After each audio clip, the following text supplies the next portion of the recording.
Mesdames, Messieurs, bonsoir et bienvenue dans votre journal télévisé. Voici les titres de ce vendredi 16 juin 2024. Au Venezuela, l'Union de l'Est a enfin son propre bâtiment après 18 ans d'attente. Une grande fête s'organise autour du livre « La tragédie des siècles » à l'église du François. Charles Carpi, responsable des publications de la Fédération Martinique, nous en dit un peu plus dans cette édition. 24 heures sans violence, c'est le programme proposé par l'association AMA-PLR. À cette occasion, un appel à la prière est lancé du 21 au 24 juin pour soutenir cette initiative. Jéricho Balthus est notre invité sur ce plateau. Et nous terminerons avec vos émissions hebdomadaires, les Sentiers du Bonheur, Femmes vertueuses, Femmes de valeur et la vidéo musicale Worship Moment.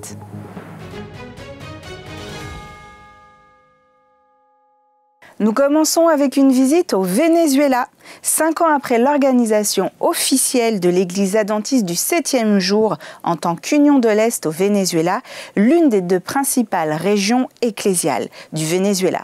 Un siège nouvellement construit à Montalban, à Caracas, a été inauguré lors d'une cérémonie spéciale le 27 mai dernier. Vous pouvez retrouver l'intégralité de cet article sur le site interamerica.org. On revient chez nous en Martinique. Ce week-end, l'église du François et le département des publications de la Fédération Martinique organisent la fête du livre. Une fête qui sera autour du livre « La tragédie des siècles ». Le rendez-vous, c'est ce samedi 17 juin à partir de 16h. Je vous propose d'écouter quelques mots de Charles Carpi, responsable des publications de la Fédération Martinique, à ce sujet. Eh bien, aujourd'hui, nous sommes en mesure de pouvoir faire notre première grande fête autour du livre de la tragédie des siècles, puisque depuis le 1er mai, toutes les églises ont distribué ce livre auprès de leurs amis, de leurs collègues et de leurs voisins. Donc, vous êtes tous attendus le 17 juin à partir de 16h à l'église adventiste du François. Ça sera l'occasion pour nous de pouvoir remettre des certificats, des diplômes et aussi de l'occasion aussi pour nous de pouvoir mettre à l'honneur un certain nombre de personnes qui ont reçu de ceux qui ont distribué les livres. Et puis sachez que toutes les personnes du secteur sud sont attendues pour vivre ce moment inoubliable, un moment où nous avons l'occasion de pouvoir entendre des expériences et puis aussi entendre un petit message réconfortant. Donc nous vous attendons tous et nous profitons déjà de l'occasion pour vous souhaiter une cordiale bienvenue lors de ce moment festif que nous aurons. On poursuit avec 24 heures sans violence. C'est le défi et le programme que l'association AMA-PLR, qui signifie Association martiniquaise pour les affaires publiques et la liberté religieuse. Et pour soutenir ce projet, l'association lance un appel à prière du 21 au 24 juin. Comment vont se dérouler les moments de prière et quand auront lieu ces temps forts de prière? Que savons-nous déjà pour ces défis des 24 heures sans violence? Avec moi sur ce plateau pour y répondre, Jéricho Balthus, vice-président de l'association AMA-PLR. Bonsoir Jéricho, comment vas-tu? Bonsoir Florine, ça va très bien grâce à notre Dieu. Bon. Alors Jéricho, est-ce que tu peux nous parler un petit peu du programme et de ce défi 24 heures sans violence? Oui, c'est nécessaire parce que la violence n'a pas cessé dans notre département. Ça continue, ça s'intensifie. Hier soir, il y a eu 5 blessés, 5 personnes, 5 victimes par balle. Donc nous ne pouvons pas rester comme ça, insensibles, écoutant les informations. Il faut réagir. Il faut que nous apportions une pierre à l'édifice parce qu'il y a des élus, il y a des personnalités, il y a des responsables au niveau de la police, de la gendarmerie qui sont très inquiets, qui quelquefois sont débordés aussi. Donc ils ont besoin d'un soutien de notre genre, un soutien spirituel, un soutien d'organisation, un soutien d'association. Dans les quartiers, il y a des associations, bien sûr, qui fonctionnent, mais nous devons apporter notre pierre. Alors, notre association, évidemment, a déjà commencé. Nous avons eu, dans un premier temps, au mois de novembre, une grande marche qui a réuni plus de 2000 personnes à Fort-de-France contre la violence, et c'était un succès. Mais la violence continue, donc nous ne pouvons pas nous arrêter là. Alors donc, nous avons décidé d'avoir ce week-end, ce moment de pause, on va dire, pour la population. C'est une proposition. Nous espérons que ce sera adopté, ce sera accepté, ce sera fait, ce sera respecté. Un moment où on va enterrer la hache de guerre, on va déposer les kalachnikovs qui servent à tuer, etc. Il n'y a pas que ça, il s'agit des violences. D'accord? Il y a la violence, bien sûr, générée par toutes sortes de conflits à cause de la drogue et autres. Mais il y a aussi des violences dans les familles, il y a des violences en harcèlement, dans la rue, il y a des violences partout, il y a des vols à l'arraché, etc. Bon, donc, pour réussir ce genre de programme, 24 heures de pause et de paix, il faut faire intervenir l'Esprit de Dieu. Parce que lui seul connaît les cœurs, lui seul peut apaiser certains conflits, certaines tensions. Et donc, nous ne pouvons pas agir sans lui. Alors, c'est pour cette raison donc, que nous avons lancé pour la semaine du 24, avant le 24, des temps forts de prière. Alors, le premier temps fort de prière sera le mercredi 21 juin. Au moment où les communautés religieuses adventistes du 7e jour auront leur rencontre de prière.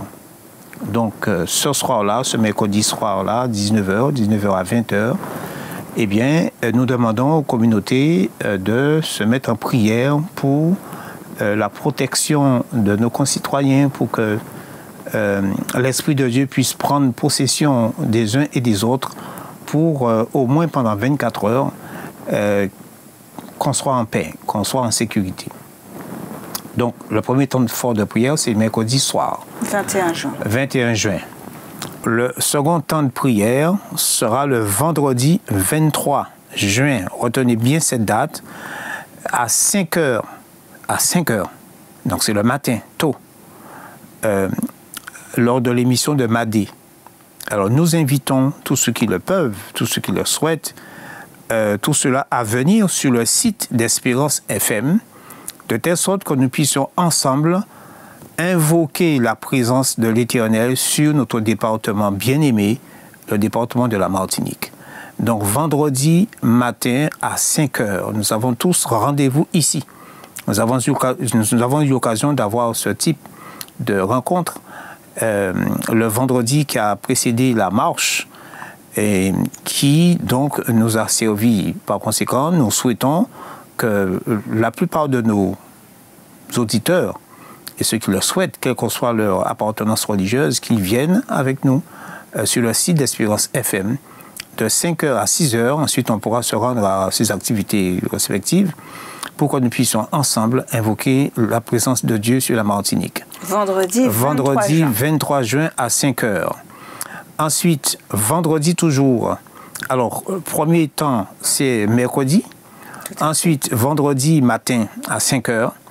Troisièmement, vendredi toujours, au coucher du soleil, c'est-à-dire à ce moment-là, les adventistes du 7e jour, encore eux, il y a une petite cérémonie familiale au cours de laquelle on ouvre le sabbat.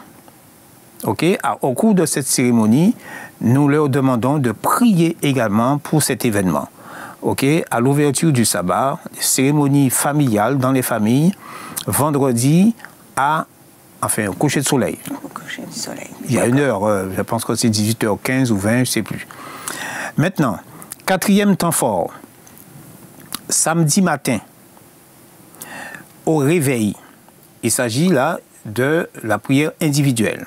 Chacun a une dévotion personnelle qu'il fait chez lui, dans une chambre quelque part. Lors de cette dévotion personnelle, que chacun se mette à prier aussi pour cet événement. OK? Ensuite, cinquième temps fort, au moment de l'école du sabbat. Dans les temples adventistes, il y a deux cérémonies, l'école du sabbat et le culte, proprement dit. Au moment de l'école du sabbat, il y a des prières qui sont faites. Nous souhaitons que parmi ces prières-là, que l'une soit faite en faveur de nos concitoyens martiniquais pour cette journée du 24. OK? 6e temps fort, au moment du culte, le culte qui suit l'école du sabbat. Il y a ce qu'on appelle la prière pastorale, la prière qui est faite par un pasteur consacré ou par un adjoint pastoral consacré, la prière pastorale. Eh bien, à ce moment-là, nous souhaitons aussi qu'une prière soit faite pour cet événement. Le dernier et 7e temps fort, c'est au moment de la clôture du sabbat.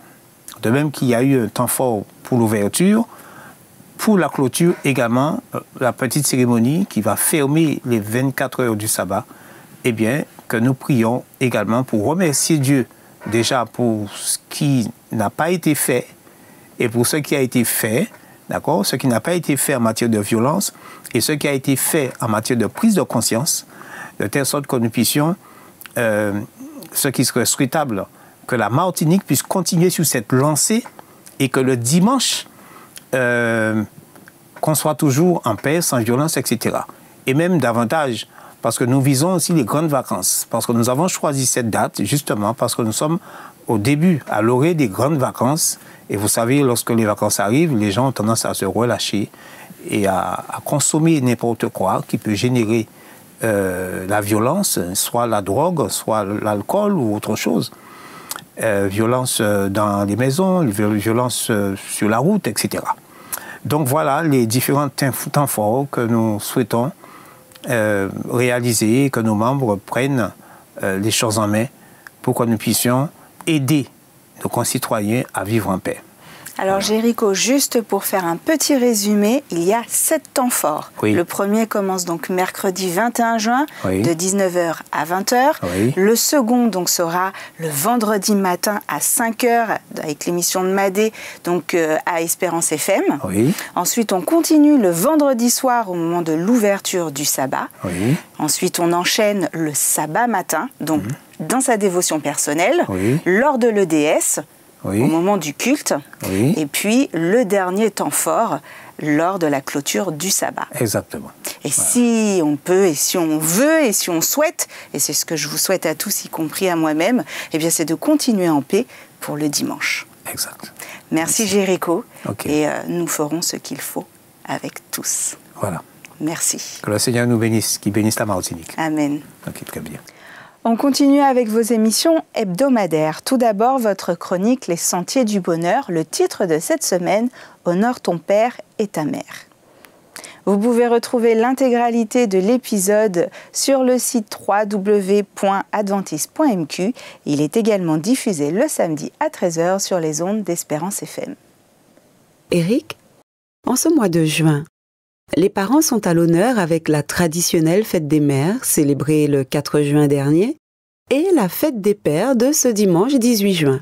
Bien sûr, au-delà de l'aspect commercial, ces moments marquent un temps fort que beaucoup de familles apprécient. Maintenant, on ne choisit pas ses parents.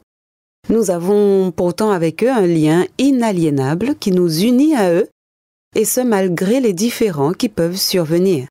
Ce lien est si fort qu'on le retrouve évoqué dans les 10 paroles fondamentales de Dieu, avec ces mots qu'on lit dans Exode 20, au verset 12, « Honore ton père et ta mère, afin que tes jours se prolongent dans le pays que l'Éternel ton Dieu te donne. » Tu mentionnes les 10 paroles, on dit aussi les 10 commandements, mais cette expression 10 paroles traduit très bien l'idée selon laquelle la parole de Dieu est créatrice. Elle appelle à la vie, comme dans le récit de la Genèse, où l'on retrouve également 10 paroles de Dieu.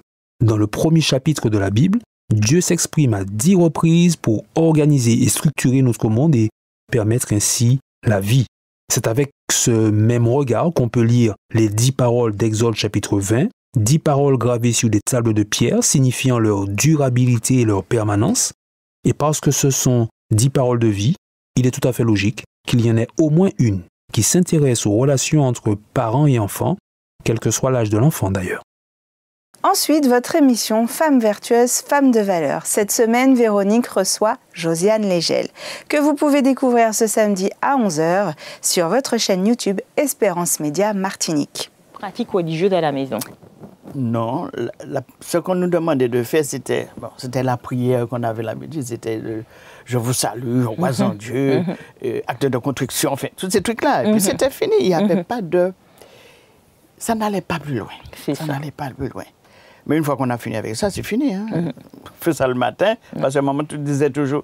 Et je peux dire en créole? Oui, bien sûr. Allez laver bouchon et puis allez faire la prière. La prière. C'est ça. Donc on faisait ça et puis on se mettait, puis après on battait. Mais il n'y avait pas quelque chose de profond. De profond. Ouais. On n'allait pas plus loin.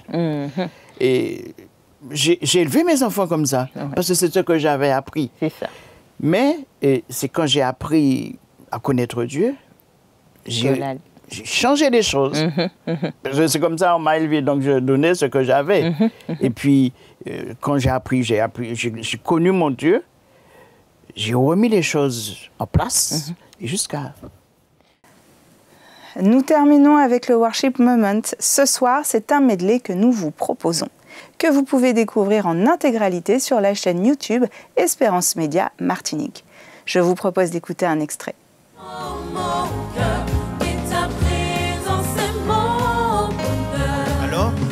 Alors toujours, je chanterai ton grand amour. Toujours, je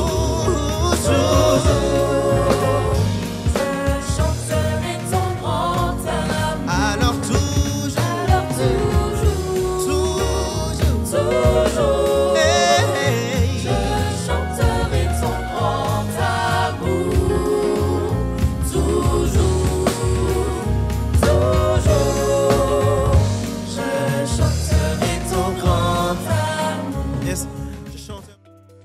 Merci d'avoir suivi cette édition, merci de votre fidélité. Vous retrouverez au prochain journal télévisé Valinda. Je vous souhaite un très bon sabbat aux côtés de Dieu.